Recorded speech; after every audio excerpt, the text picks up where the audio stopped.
There was a time when Star Wars felt unpredictable, when each new chapter pushed the boundaries of what science fiction could be, when the galaxy felt infinite, alive and dangerous.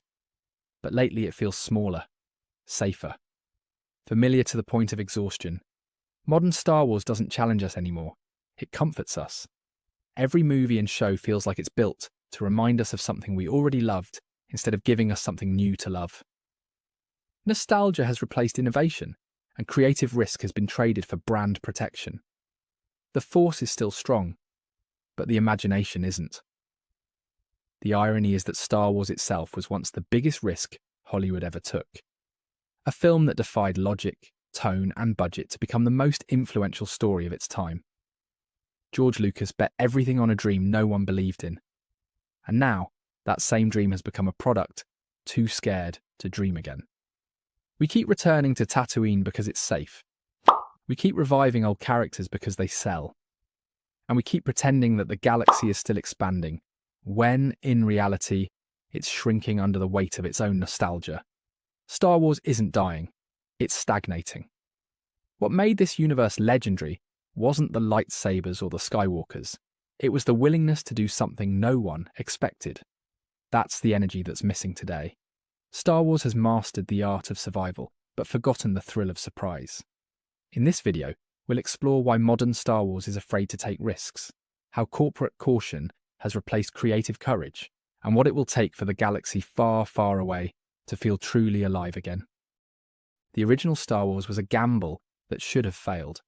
A space opera made by a young filmmaker with no guarantees, weird aliens, and a plot that blended samurai myths with World War II dogfights. It wasn't safe, it was chaos that somehow worked. But that chaos is what made it powerful. Fast forward to modern Star Wars, and that same galaxy feels like it's trapped in corporate gravity, too afraid to crash, and too scared to fly. Disney-era Star Wars is obsessed with being liked instead of being remembered. Every project feels like it's built in a lab, tested, analysed and polished until there's nothing risky left. And the irony is that this fear of failure is what's killing the spirit of the franchise. The same brand that once made audiences believe in impossible worlds now plays like a museum exhibit, constantly reminding you of how much better things used to be. Just look at The Force Awakens. It wasn't a bad movie. It was a remake pretending to be a reboot. It played every note perfectly, but it never composed anything new. Fans called it a return to form. But really it was a return to safety. The Last Jedi tried to break that mould, but when the audience reaction got messy, Disney slammed the brakes and made The Rise of Skywalker, a movie that apologised for even trying. That's the problem. Modern Star Wars is terrified of commitment. It wants to take risks, but only the kind that can be undone in the next episode. Characters die, but don't really die. Stakes rise, but always reset. And every ending comes with a teaser for another nostalgia cycle. It's storytelling with a seatbelt, fast enough to look exciting, but never fast enough to be dangerous. The franchise's dependence on nostalgia is like an addiction it can't quit. Every new show or film insists on reminding you of better times. Hey look, it's Tatooine again. Here's another Skywalker connection. Oh, and here's that droid you remember from 1979. It's all comfort food, filling, but never surprising. Meanwhile, the galaxy feels smaller than ever. Star Wars used to be about exploration, the thrill of discovering new corners of the universe. Now it's about returning to the same planets, the same characters, and the same stories with shinier lighting and bigger budgets. It's not world building, it's brand preservation. The result is a creative paradox. Every attempt to expand the lore gets pulled back toward the centre, towards something familiar, something marketable.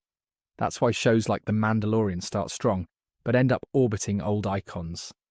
Even Kenobi, a show about one of the most tragic characters in the saga, couldn't resist the urge to play connect the dots with every recognisable name possible. The irony is that the original trilogy was the risk. Luke's story worked because no one was protecting a brand. They were inventing one. George Lucas didn't ask, will fans like this? He asked, has anyone ever done this before? That question is what built Star Wars.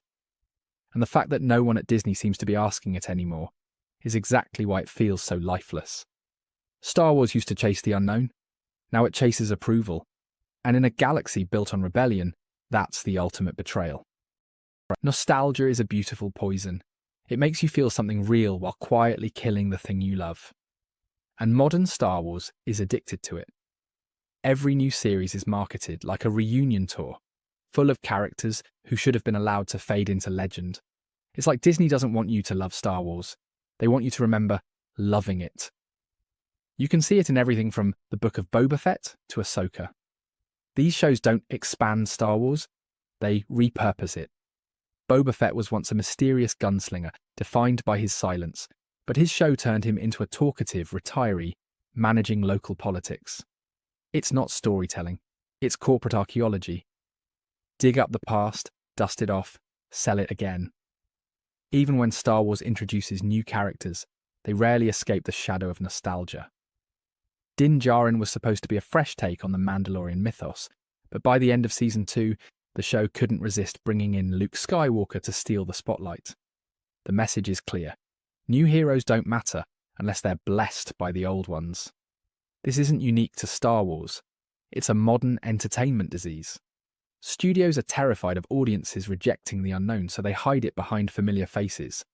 But that strategy backfires because instead of creating excitement, it creates exhaustion.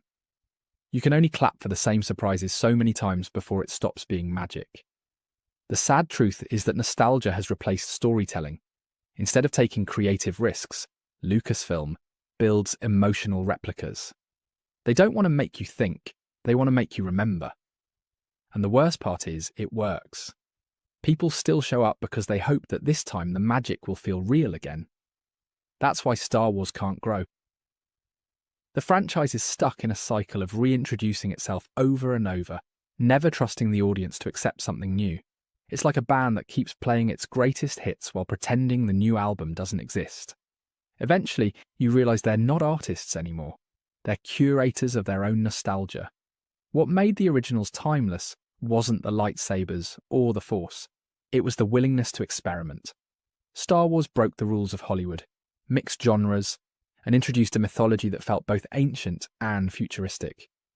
Now the only rule is, don't break what sells. It's safe, profitable, and completely soulless. You can feel it even in how these shows look and sound. Everything's polished, sterile, and predictable.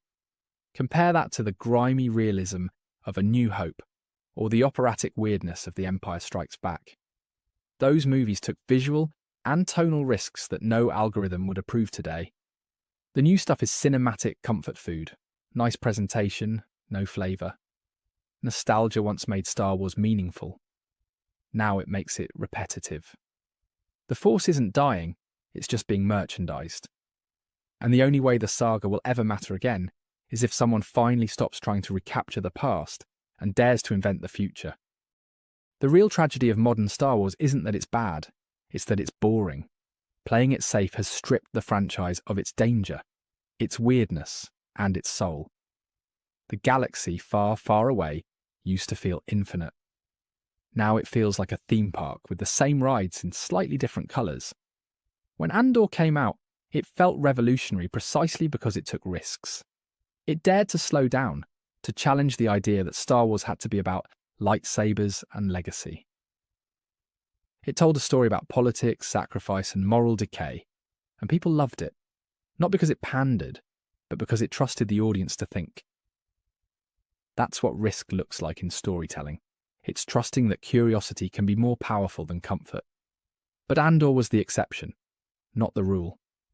Every time Star Wars gets bold, corporate panic pulls it back into the sandbox. You can almost feel the invisible hand of executives whispering, "Make sure there's a cameo." That's why even great ideas get diluted, because Star Wars is too scared of division to chase innovation. It's easy to forget that the entire franchise started as an act of rebellion.